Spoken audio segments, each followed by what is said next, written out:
So first, I will of course share my screen, and I hope that you can see it now. So today I will have 20 minutes to present the pilot that we conducted in 2021, the entrepreneurial employee that was mentioned earlier. But first, I would like to give you a short background to where I'm working. I work at the Alexandersson Institute, as mentioned before. We are based in Varberg on the west coast of Sweden, and we are part of the municipality of Varberg. We work with different kind of EU finance projects, and they are focusing on lifelong learning, entrepreneurship, and digitalization mainly. And of course, I had to have a picture of my team who's been working with me in these processes. We have Anders Hultén on my left, and we have Ida Thompson on my right, and then that's me in the middle. So we did this pilot, the entrepreneurial employee, but what is that really? Well, it is a practical approach to the report, the entrepreneurial employee in the public sector and private sector. What, why, and how? We read this report and we realized there were so many exciting things that we would like to do in the real world, in the real life. Therefore, we contacted Martin Lakeus. He's a very prominent researcher at the University of Chalmers in entrepreneurial learning. And together with him, we designed a 5-month course focusing on strengthening the entrepreneurial skills within employees. We did a pilot during 2021 with 13 participants from both the public and the private sector. And since this was during a pandemic, we of course had to make everything digital. And in order to conduct this program, we used the digital Miro tool that is like a whiteboard, and Zoom as a Teams way to speak to each other, and then also a digital platform called LoopMe that I will present to you a little bit further on this presentation. So the course was built on the diamond canvas that is mentioned in the report. And this consists of 4 key dimensions that entrepreneurial people do and how they do it. So an entrepreneur, they identify opportunities, they act upon them, and they create value for others. So with a great sense of agency, something that really speaks to their heart, they create something new and valuable for others while learning on the way. We took this canvas, we redesigned it a little bit, and we used it as the core of our program. But it still needed some complement with an actual process. So this is our process in short. In the beginning, we let our participants find their passion, their agency, what does their heart pound for, what is fun and engaging at work. And then we made them find an idea or a development area that spoke to their hearts. Then they went out, talked to different people, got new perspective, new inputs on this idea. And throughout this whole 5-month process, they of course discussed and learned things about themselves, about their idea, about value for others, together with other people. As you can see, I've done this slide as a linear process, but trust me, it is not a linear process. They have been going back and forth in the diamond. Sometimes they found a really nice idea, but once they started to test it with others, they realized, okay, maybe this wasn't really that much new, a new idea. Maybe it doesn't really speak to what I'm interested in. So they would have to start all over, find new ideas, pitch them. Is the heart with them? Do they feel that agency? Back and forth all the time. But that's part of being an entrepreneur, right? It's up and down all the time. So throughout this process, they also got these tasks that we sent out in LoopMe. And LoopMe, it's like a digital tool very close to social media, where we as process leaders would send out tasks, and these are marked with green on the slide. And then the participants would do these tasks, then they would reflect on them in LoopMe, and we will be able to give them feedback and comments on how they are doing. This tool was really helpful. It's also developed by Martin Lakeus, so it was really well combined with what we were doing, and it really made the process move forward the whole time. It made sure that the participants kept testing their ideas, doing new things, trying new things, seeing new perspectives. So it also made the process go really smooth forward. But we also realized that doing these things, it became pretty isolated for the participants. They were on their different businesses and they didn't really speak a lot to each other, the ones that were in the group, usually just to other externals. So we also had 3 sessions during these 5 months, 4 hours each, where we sat down, reflected, and talked together in groups. What we did at Process Leader is that we took the information that we received from LoopMe, so their reflections, quotes that they have mentioned or written down, and we clustered them to see, okay, what are the most participants feeling or learning at this point, and how can we dive deeper in that and learn and get more insights from each other. So these sessions was more about them talking to each other rather than us speaking to them. So 4 hours of discussion, reflection, and dialogue. It's very exciting and interesting to be a part of. And what did they learn then, being a part of this program? Well, we conducted a couple of interviews with our participants, and what they mentioned was that they got a nice model for developing ideas and a process that's very easy to follow. So they would see what are my interests, what did my heart pound for, how can I create an idea that's new, how can I create value for others, and what could I learn from this process? So they was going back and forth in the diamond the whole time. This program also made them formulate concrete ideas, and that make them take them more seriously. They realized, okay, I actually have a good idea. Now I just have to explore if it's worth exploring even further and maybe implement. They also realized that we are not superhumans. We are not capable of doing everything ourselves. So finding a team that shares your interests can really make an idea take off and become even more successful. And since a lot of the tasks that they were doing was about talking to external people, they were out talking to a lot of people they didn't really know, which was very challenging, but also very fun and eye-opening for them. They received so many new perspectives and insights doing these tasks. And of course, that also led to them getting a wider network of different kinds of people. And they also got a lot of new friends, which is nice. So when we conducted the interview this time, I had 1 participant, or 2 of them actually, who became really great friends and who are still having these weekly meetings, reflecting and discussing together about how ideas they have, challenges they're facing, etc. Now you're probably wondering, okay, was that it? Didn't you do anything else then after this? Well, of course we did. Since we are situated at a campus, we wanted to try this process also with students. So we did a joint process with students from Sweden and Denmark, where we focused on them trying to identify ideas throughout their internship. So approximately the same amount of time as the employees had, around 5 months. And they would be there at their internship, they would identify ideas, they would have the same kind of tasks as the employees and do practically the same process. But we realized that we need to meet the students more frequently. They need more support and more help. Therefore, we met them every other week, and we met them in a full group so they can discuss together. They were in a context that was new to them, that was quite challenging, and they hadn't really found their place within the organization. So we did a lot of workshops to help them find disharmonies in the organization or ideas they could explore. We also focused a lot on how they should pitch their idea to others and how they should brainstorm around different development areas for the ideas.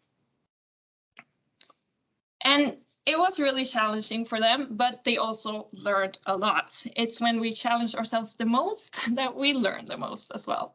So I picked out 2 of the quotes from LoopMe that I think really speaks for the entrepreneurial learnings that they made. I feel that I have become better at dealing with insecurity as I have exposed myself to things I am not completely comfortable with. I have gone beyond my comfort zone. And another student said, from this, I have understood that it requires perseverance from an entrepreneurial employee because you cannot expect cheers from others just because you yourself think the idea is valuable. And I have also learned that it's fun to be an entrepreneur. And this was probably the best quote we could receive, that she's really realized that it's fun, but it's also very, very challenging. And it requires you to go outside of your comfort zone, doing things you usually don't do. But that also gives great rewards if you dare to do it. And what did we learn then as process leaders? Well, there were many key learnings. I've picked up a few of them to share with you. We learned that we shouldn't stress the participants to find ideas. It's very easy to get stuck on having an idea and stress about it. Like, I don't know, I haven't found anything I want to explore or develop. My heart is not in it. Oof. And that is really a challenge for the participants because that costs a lot of stress. So in the future, we will be more open to just letting them explore. Okay, take some time to really explore what could create value rather than focusing on idea and testing it on others. Start at the other end, so to speak. And we also learned that being entrepreneurial is a roller coaster. It is very challenging, and the engagement and interest, it goes up and down. Even though we had 5 months of working with both employees and students, we feel that that wasn't enough. Sometimes you have private things in your life that takes all your attention, or you don't really feel that motivated, or there's peaks at work, or etc., etc. So many things that can really affect your will to be entrepreneurial. So we also need to respect that. It's not just a linear process, as I mentioned before. It is also very challenging for your personal development, even though very rewarding. And giving feedback is important. This might sound very like a common thing that we learn, but it is very, very important, especially when for students, they feel very isolated, that they are working in a context they are not comfortable with. They don't really have anyone to talk to. And therefore, it was very important that we were there to support them and share them on and make sure they're on the right track. And actually, the same goes for the employees. They were also uncertain about their ideas. Okay, am I doing this right? Is this really creating value? I don't know, I feel a little bit uncertain. Then we were there to share them on. So being there just in the back is it's very important and also very easy to do, especially with the tool LoopMe. Until next time, I will make sure that everyone who is on board on this program has a coaching buddy. I think that it's really important to feel that you have the support of someone else who cheers you on, who motivates you, who maybe asks those tricky questions to sharpen your idea, to get some new perspectives into what you are doing. So that is definitely something I will take into the next time we will try this program. It's also an important part to be able to be personal with someone, not just talk about the idea all the time, also about the emotional roller coaster you're going through by exploring ideas, talking to new people. So what is our conclusion then after we've done these 2 pilots? Well, what really created the most value was talking to people we normally do not talk to. This have really widened the perspective of both employees and students. They have gained so many new experiences, contacts, insights, ideas by just reaching out to those they didn't know before. So that is something that is really the core of this program, that reaching out, being brave, trying new things, talk to different people is really what makes the difference and what makes it so much fun as well. So what is next for us? Well, we, of course, want to rerun the entrepreneurial employee for both students and for employees to sharpen the process going forward. We learned so much doing these pilots, but of course, there's plenty of things that we could still develop further. So that's what we're going to do next, hopefully. And if you found this interesting, or you just want to talk about EntreComp or entrepreneurial skills or processes or whatever, you are so happy to feel free to contact me. I will be happy to talk to you and more about our pilots, what you are doing, if we can learn from each other, share experiences, etc., etc. I'm always up for a digital coffee, so you can please feel free to send me an email. It's a very long and complicated email, so I will make sure to copy it into the chat so you can easily send it straight away. And with that said, I want to thank you so much for listening and for inviting me to speak during this session. Thank you. Thank you, Elizabeth, for this presentation. It's been very, very interesting, and I think that the experience was a quite amazing one. So I would like just to, before moving to the presentation of Miguel Angel, I would like to ask you two questions, if possible. First of all, is that when you started the cases, the pilot experience with public employees and employees that work in the private sector as entrepreneurs themselves, did you find big differences, among or between the both groups, public and private sector?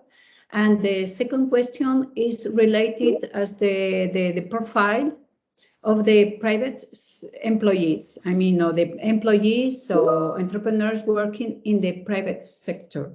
Could you please tell us whether they work in the service or in industry sector, just to know a bit more about the profile of the participants that took part in the pilot experience? Thank you. Thank you for your questions. Yeah, there were some differences, I would say. Those who were in the private sector was maybe a little bit more stressed in general. They didn't really feel like they have the time to really focus on developing ideas rather than just doing the day-to-day routines. So that's probably one thing that differed a little. And also they were maybe more focused on the value creation for others in a way, because they're so programmed to think about creating business ideas or business development. So they maybe had another sense of value. Maybe they were more into the economical part rather than creating a social value, etc. But that could be very different, of course, from person to person, what your heart pounds for, of course. And Yes. we had many kinds of businesses. There were some working within energy, some that were working with building houses, not like construction, more like design in that way. And for the public sector, we had more cultural, like the cultural part. We also had some who worked with data and data analysis and systems. So there was quite a wide range of participants, which made it very fun and interesting to see how they interacted with each other and how they could learn from the different sectors they were working in and the different businesses. And there were also different like titles or roles with all these participants. We had one that was the CEO, and then we had also just the lower just employees, sort of. So there was also a difference there, which was really interesting in seeing how they discuss these kinds of value for others and learnings, etc. Many thanks. Thank you, Elizabeth. So later we can also, well, I don't know whether the participants in the open space would like to ask some questions. We have, if you can't wait till the end of the session, we have also a Q&A session, just if well, our colleagues want to get more information. In any case, I guess that we can share your presentation with participants, and as you mentioned before, you will be delighted to have this digital coffee or any contact with the other people that are attending the open space. Thank you, and we can move. Oh, thanks, Celine, for this applause, this clapping. Yes, thank you. Thanks so much. And now we move forward to the presentation of Miguel Angel Espinar. As I mentioned before, he has a very long experience working with entrepreneurs and people willing to set up an enterprise. So Miguel Angel, he will speak in Spanish, but his presentation is in English. So I rely on your pension and also your multitask of hearing language and reading another on the PPT, on the presentation. So this is just our multifaceted approach. It's also an entrepreneurial one. So go ahead. The floor is yours. Miguel Ángel, when you want to. Thanks. Thank you. Raquel, necesito que me actives lo de compartir pantalla.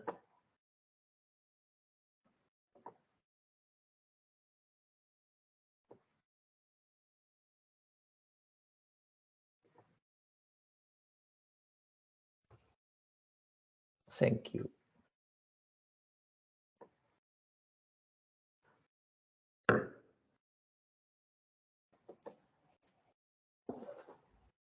Ok. It's okay. Yes, Miguel Ángel. Y ese es todo el inglés que voy a hablar. Bueno, pediros disculpas por no hacer la presentación en inglés, pero no tengo nivel suficiente y sería un problema de comunicación más que otra cosa. 20 minutos son poquitos, entonces vamos a ver si soy capaz de sintetizar, que vaya, creo que no va a haber ningún problema. El proyecto Guadalinfo, en el que yo trabajo, ¿vale? Se desarrolla en Andalucía. Y Andalucía está al sur de Europa, una región de España que tiene 8,5 millones de personas viviendo en ella y que nos enfrentamos a un reto demográfico porque hay mucha población, muchísima población que está en zonas rurales. La mayoría de la población está en zonas rurales y hay municipios de menos de 500 habitantes, muchos municipios de menos de 500 habitantes. Para nosotros ahora la despoblación, por así decirlo, de las zonas rurales nos parece un reto ahora, porque lo que queremos es que vuelva la gente a las zonas rurales. De hecho, la pandemia para nosotros ha significado también una oportunidad para entender que se puede hacer teletrabajo. Nosotros ofrecemos en las zonas rurales un entorno maravilloso para poder trabajar y tenemos unas conexiones muy potentes. Buscamos promover una igualdad a través de la tecnología. La definición de Guadalinfo es que somos un servicio libre, público y universal que quiere promocionar la digitalización en cada rincón de nuestra región, en cada rincón de Andalucía. Es público, universal y libre. O sea que cualquier persona es susceptible de ser usuario nuestro. Eso quiere decir que, pues, que tenemos muchos usuarios, tenemos 1.300.000 usuarios que en algún momento han acudido a la red Guadalinfo a hacer alguna gestión. Somos una red madura. Nosotros empezamos como red a trabajar en red con 750 centros, casi 800 centros en toda Andalucía. En 2003, como un proyecto piloto, que éramos 20, yo era uno de ellos, éramos 25 en Andalucía a ver si funcionaba y ahora mismo en 2022 pues se ha consolidado la red. Nos dedicamos al aprendizaje no formal y somos una entidad pública, con financiación totalmente pública, tanto de la Junta de Andalucía como de las 8 diputaciones de las provincias de Andalucía. Nos enfocamos sobre todo en las competencias digitales, que es nuestro corazón, y en las personas con especiales dificultades de acceder a esas competencias digitales. Empezamos para acercar lo que eran las nuevas tecnologías y la red de Internet a los municipios. De hecho, en 2003 no era normal que en un municipio, que en una zona rural hubiera Internet. Y entonces nosotros empezamos a llevar ahí esa tecnología. Poco a poco, pues hemos logrado que haya un ancho de banda muy potente en el que se pueda trabajar. Nos dedicamos a muchas líneas de trabajo porque entendemos que las competencias digitales son transversales a todos los campos y a todas las áreas de conocimiento, desde el empleo a la participación ciudadana o al emprendimiento. Ante ese reto del emprendimiento, pues empezamos a conocer el marco EntreComp en 2018, a participar cuando fue su desarrollo, a participar en talleres en Focus Group. Y desde ese día empezamos a trabajar. No lo desarrollamos el trabajo no lo desarrollamos hasta el 2019 y lo empezamos a implantar en plena pandemia. Con lo que los resultados, yo traigo aquí los resultados del último año, ¿vale? En el último año ha habido momentos de confinamiento. Tenemos una red que las personas que trabajan en ella tienen infinitos perfiles, desde psicólogas, desde formadores, profesores en informática, desde psicopedagogos, trabajadores y trabajadoras sociales, o personas con perfiles como geografía o carreras con historia. Y eso es lo que nos hace poderosos, porque al ser una red y entender lo que somos, nos complementamos entre todos. Eso es lo que ha creado el que ha posibilitado que podamos sobrevivir. Cuando entendimos que teníamos que compartir el conocimiento entre todos para poder dar solución a los problemas que había en la ciudadanía. Sobre todo nos centramos en proyectos de innovación social, y esos proyectos de innovación social vienen tanto de los centros mismos, a través del intraemprendimiento que se hace en los centros, como de proyectos que vienen de la mano de un usuario que quiere tener ideas, que busca tener ideas, que busca tener un proyecto. Nosotros no nos dedicamos a desarrollar esos proyectos, nos dedicamos a que esos proyectos dejen de estar en la cabeza de una persona y empiecen a estar en una servilleta. Empiecen a tener un boceto. Luego hay otras entidades que se dedican a hacer modelos de negocio, a ayudar, y hasta ahí no llegamos. Pero sí que entendemos que las competencias digitales son transversales a todos los campos, tanto la salud como el emprendimiento. Ahora mismo en los centros hacemos acciones o realizamos acciones tanto de alto perfil tecnológico, como puede ser trabajar la robótica, la impresión 3D, los drones, buscar puntos de salud y que haya en los mismos centros para que no haga falta ir a un centro de salud. Eso lo mezclamos con acciones para dinamizar socialmente el municipio y empoderar al municipio, tanto de igualdad como de cultura, tradiciones o salud, deporte, porque entendemos que las competencias digitales lo que buscamos es usar las nuevas tecnologías con un fin. O sea, que no sea el fin ese, sino que sea un medio, las competencias digitales, para conseguir transformar la región. Cuando nosotros quisimos empezar a implementar EntreComp, por donde empezamos fue por descubrirlo, por explorarlo. Ya sabéis cómo es el marco está muy bien diseñado en áreas, que con las competencias, y a partir de las competencias se empieza a complicar el marco con los hilos y luego con los niveles. Al final nosotros tradujimos todo el marco al castellano y lo compartimos, y una vez que entendimos bien el marco, lo que hicimos fue detectar o diseñar, entender cuál iba a ser nuestro target. Qué perfiles había de usuarios de Guadalinfo eran susceptibles de empoderarse o que le podíamos ayudar y marcar valor en su vida, pues a través de las competencias de emprendimiento y las digitales, porque nosotros lo que hemos hecho ha sido mezclarlas, ¿vale?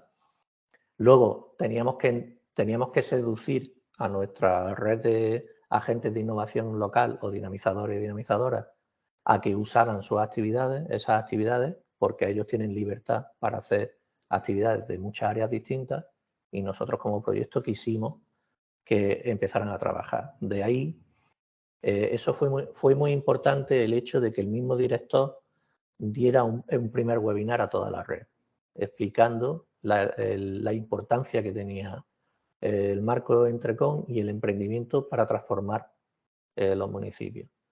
Luego hicimos formaciones presenciales a través del bootcamp, y luego seguimos haciendo guías, ¿vale? Guías y recursos para los agentes de innovación.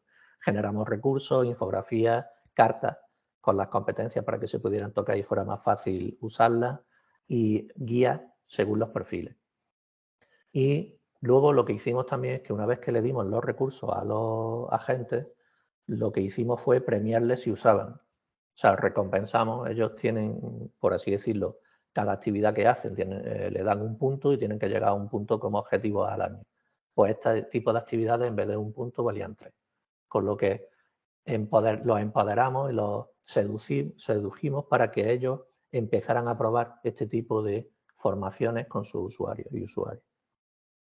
Los perfiles que nosotros hemos detectado son un perfil social y rural, un innovador social y rural, que para nosotros es muy importante la palabra rural, porque por eso lo hemos mezclado, porque el hecho de que haya un innovador en una zona rural que quiera compartir su conocimiento, sus buenas prácticas, pues lo asemeja a un innovador social para nosotros. Entonces lo hemos colocado ahí.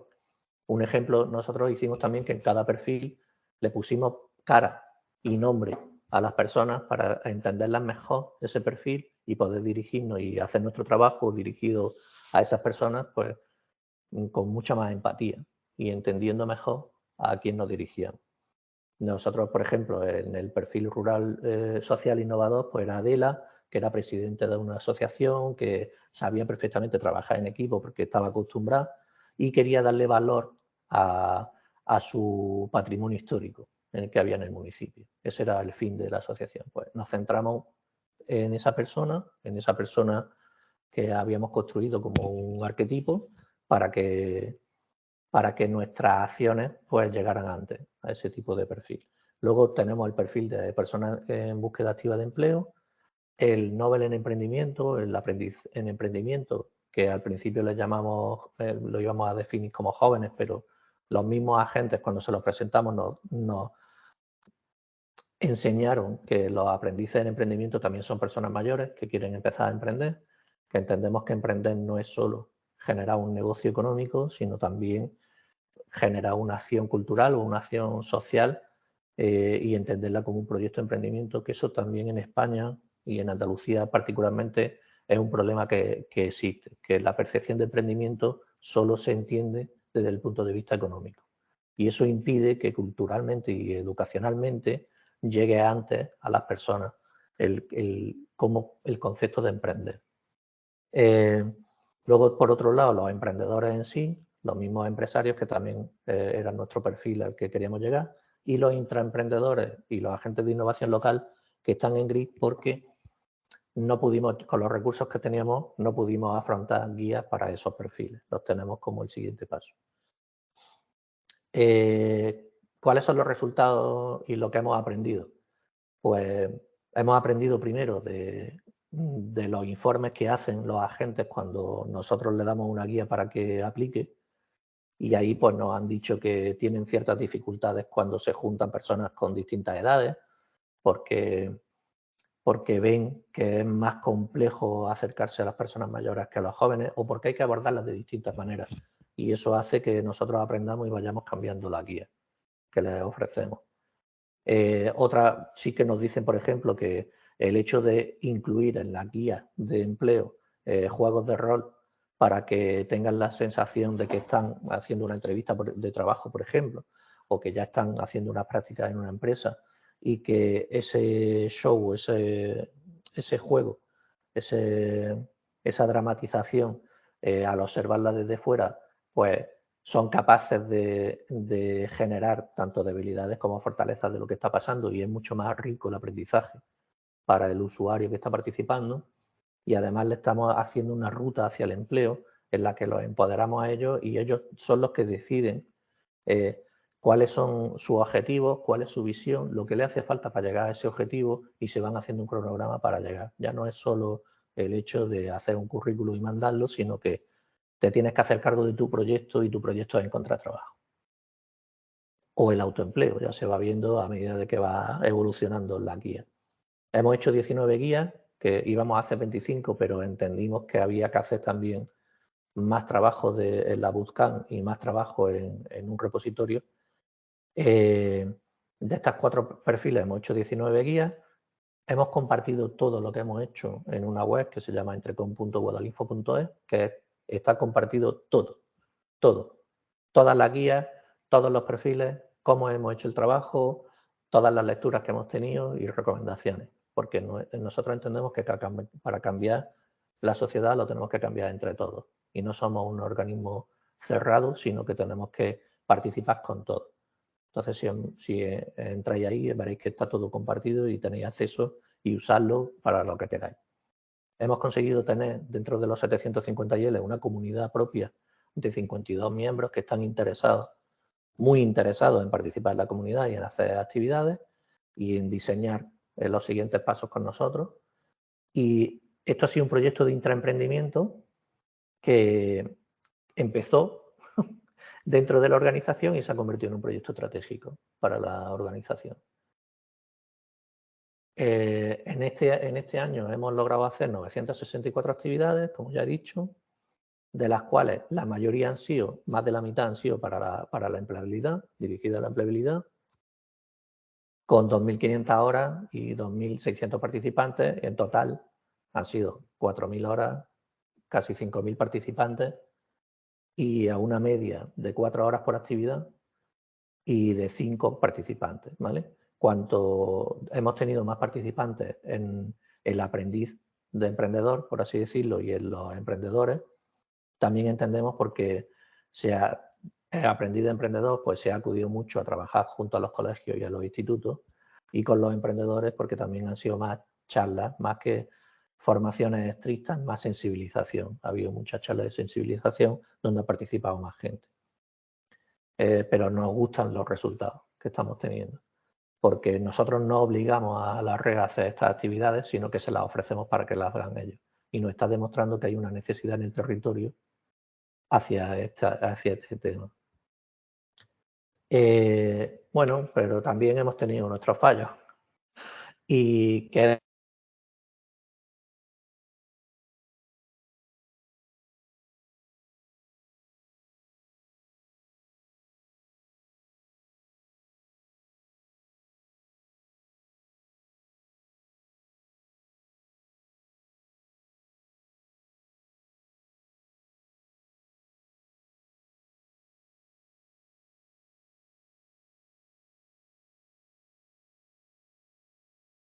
todo eso, ese resultado o esa hora de trabajo, muchas han sido mías directamente, no las deberíamos haber empleado.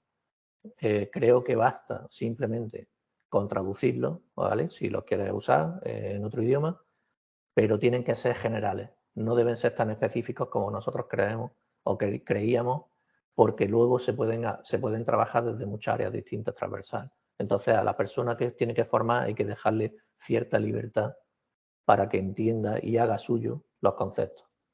Como están bien. No quiera hacer más de lo que hay, porque para nosotros no nos ha servido. Luego, por otro lado, hicimos durante la pandemia una revista distópica que quisimos que no se enfriara el proyecto, entonces hicimos una revista como que había pasado en el futuro, en una tierra alternativa, y que eran periodistas que estaban explorando una noticia que había pasado en el pasado. Entonces se mezclaba el futuro con el pasado y con el presente para que también así pudiéramos aprovechar la visión hacia dónde iba el proyecto. Pero esto fue un error, nadie le hizo caso porque nosotros la intentamos comunicar durante la pandemia como para rebajar el estrés, pero la gente estaba totalmente enfocada en ayudar a su municipio en todas las gestiones con un certificado digital que había que hacer, que todo pasaba por el centro Guadalinfo y no llegó el mensaje. Ni llegó, ni creemos que es un trabajo que podemos volver a aprovechar en otras acciones, pero bueno, fue un fracaso en ese momento. Y ya está, simplemente hay que entender que los errores forman parte de la vida, forman parte de emprender, de cualquier proyecto, y que aceptarlos para aprender y seguir aprendiendo. Simple y llanamente. Y bueno, pues yo con esto ya he acabado. Gracias, que podéis escribir si tenéis dudas o si queréis más información a entrecom@guadalinfo.es. En las redes yo soy Espinar Play y este es nuestro lema del proyecto, que se hace camino al andar. Y es la única manera de hacer el camino, andar por primera vez. Y en eso estamos. Many thanks. Thank you so much, Miguel Ángel, for your presentation, and congratulations also for the project and the initiative. And as Elizabeth mentioned in the first presentation, and I think that you also repeated the importance of having feedback and working with others. I think that this is one of the main ideas I've got from both presentations, because as you mentioned, the rural or the local agents were play a key role to enhance entrepreneurship in the rural areas, so at local level, And I think that this feedback and this working in groups was very successful. So thank you, Miguel Ángel, for sharing also your experience. And now, before just moving to the Q&A for just to our participants want to ask something, we would like, as Chamber of Spain, present, as I mentioned to you, the draft document that we are elaborating with Transnational insights about EntreComp framework, just focused, oriented to the enterprise and employability field. Let's say, I mean, it's not thinking of just using EntreComp with this pedagogic or even the academic approach, but with an approach very oriented to the real world. And for entrepreneurs or new entrepreneurs, I mean, that want to set up a company. So we are preparing a document, and with these transnational insights we are getting from partners and collaborators, we will prepare a document with drawing the main conclusions and recommendations to send to the European Commission. So Raquel, my colleague, is going to present this draft document that we would like to send to you, and we will be very well, we will appreciate and we will be thankful if you just can have a look to it and complete it if you consider that you have good ideas to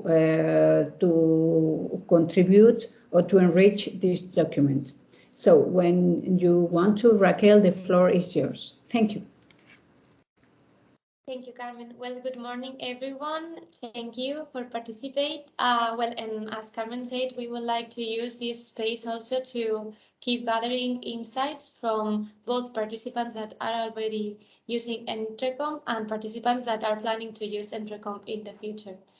Well, as practice pillar, we have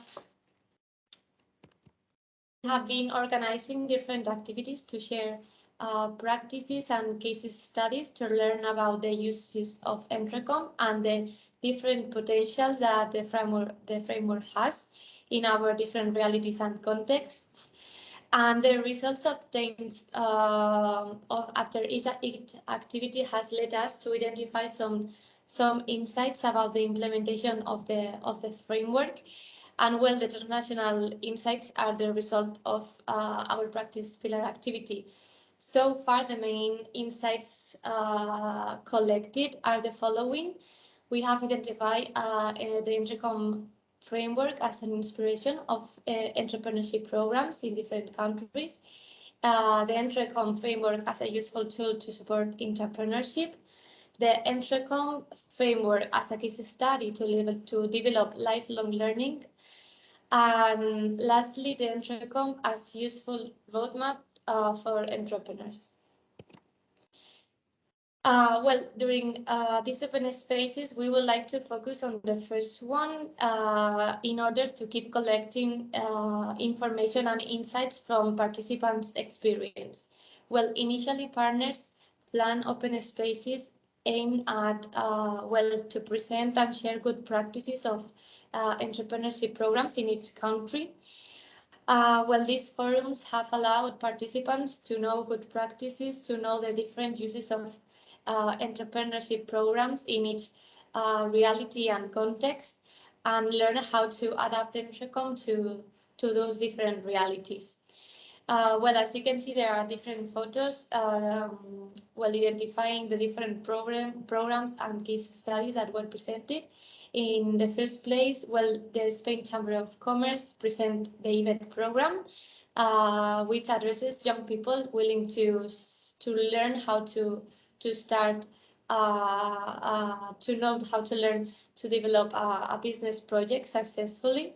Secondly,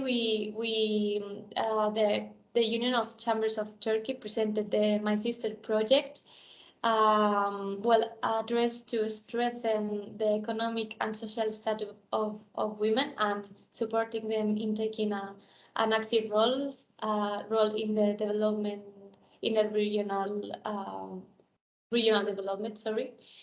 Then the Basilicata Chamber of Commerce present the projects Shell Inventa Giovanni that supports young programs, young people to start business successfully, similar to the EVET program.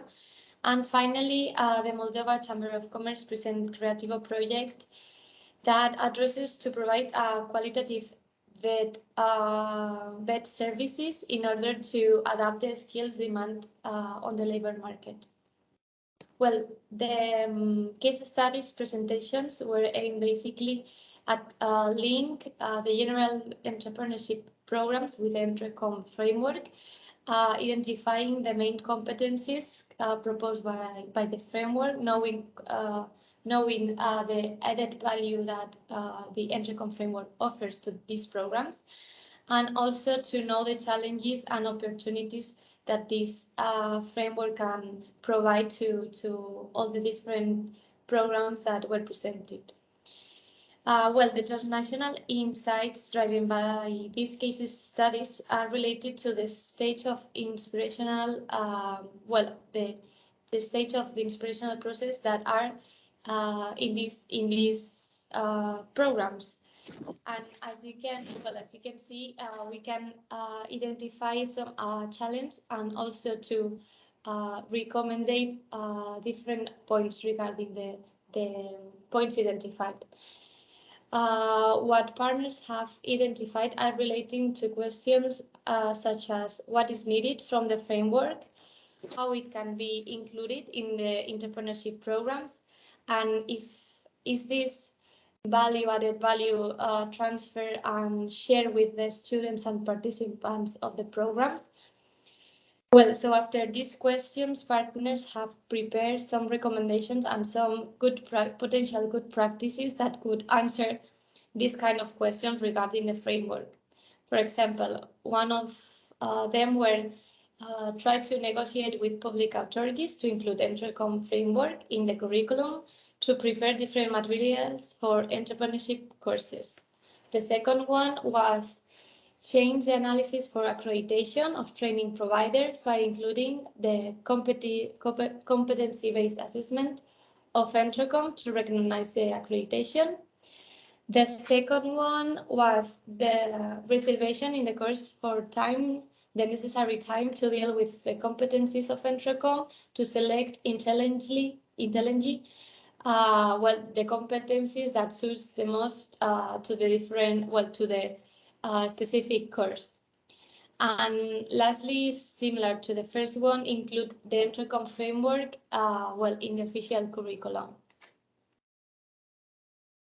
From this, we would like to invite you to complete these questionnaires in order to keep gathering some insights about your different experiences regarding the use of EntreComp, or not only if you are using the framework, but also if you are planning to use it in the future, how are going to face the challenge, which fears you may have, what are the main opportunities that you feel that you are going to receive from the framework. So there is a Spanish questionnaire with the questions in Spanish and an English one.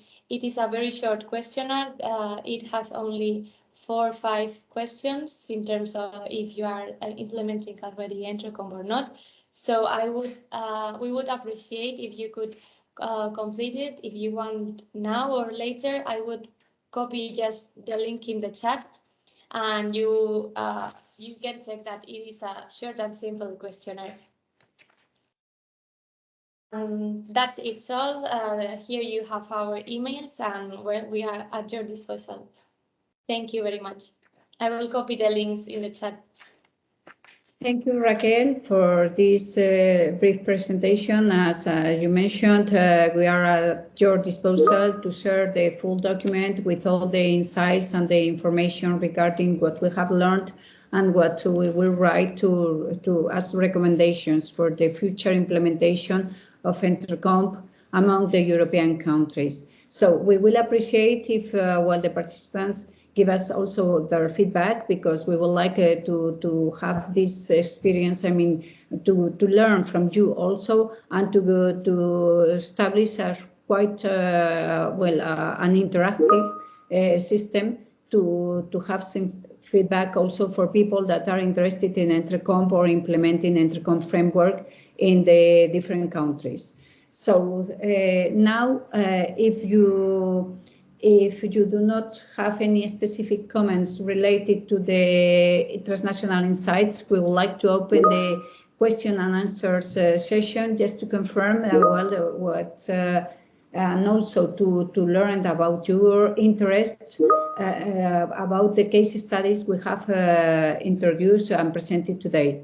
I don't know whether if any participant is interested in getting more information, your questions are welcome. Thank you.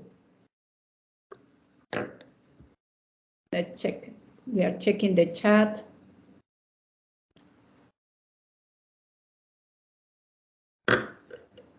Apparently there is no question so far.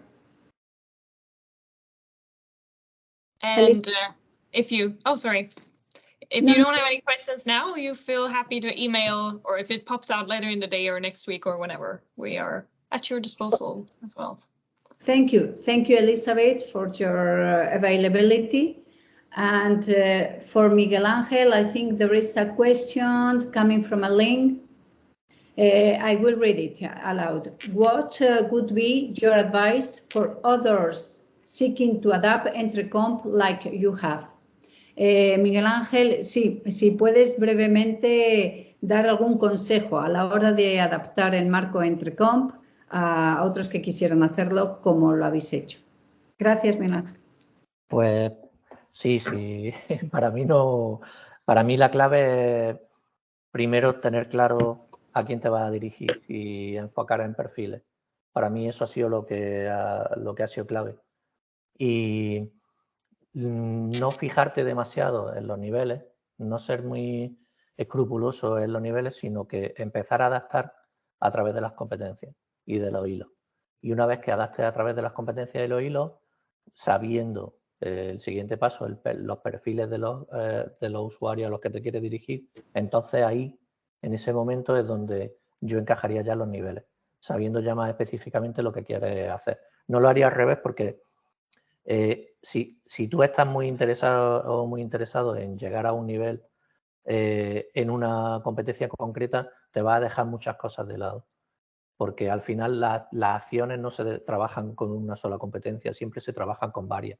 No hay posibilidad de trabajar solo una competencia porque al final una cosa lleva a otra y siempre trabajas varias para descubrir o para trabajar en equipo. Esas son competencias que siempre se van a estar dando. Entonces mi consejo es enfocarte en áreas, enfocarte en competencias, en hilo y a partir de ahí hacer complementar con los perfiles que vas a trabajar, con el objetivo que vas a trabajar y ahí encajar ya los niveles. Yo creo que por lo menos a nosotros, por la experiencia que hemos tenido, es lo que nos resulta más fácil de trabajar. Yeah.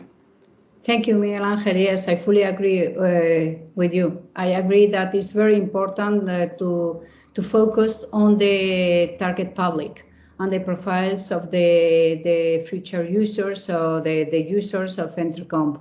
And also this flexibility you have pointed out. We should be flexible and not treat EntreComp as an academic and strict framework, because it's not when you work with people that are willing to set up a company. I mean, it's not, we are not talking about theoretical atmosphere, but the real atmosphere. And the real atmosphere is moving from 1 minute to the other. So we should be flexible. Absolutely, you're right. So thank you. Thanks so much, Miguel Ángel. And also, as Elizabeth pointed out before, that everyone, I mean, employees, I mean, probably they were more secure because, well, they have learned to deal with uncertainty that is not so frequent for students. So this is true. Thanks so much. Elaine, thank you.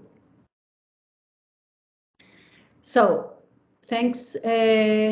Yes, we see that there is no more questions. So thanks to you, thanks to Elizabeth, to Miguel Ángel, and to all the participants, Raquel, my colleague, and all the participants because you are also the protagonist of this open space. And well, as our speakers stated before, they are available if you had any doubt or you want to contact them to exchange views and to share your knowledge about EntreComp. I mean, they will be delighted also to reply to your questions and even to share knowledge. So thank you to you, and well, have a nice day, you all. Bye. Take care. Thank you. Bye. Thanks. Bye-bye. Thank you. Thank you so much. Bye bye. Thank you. Bye.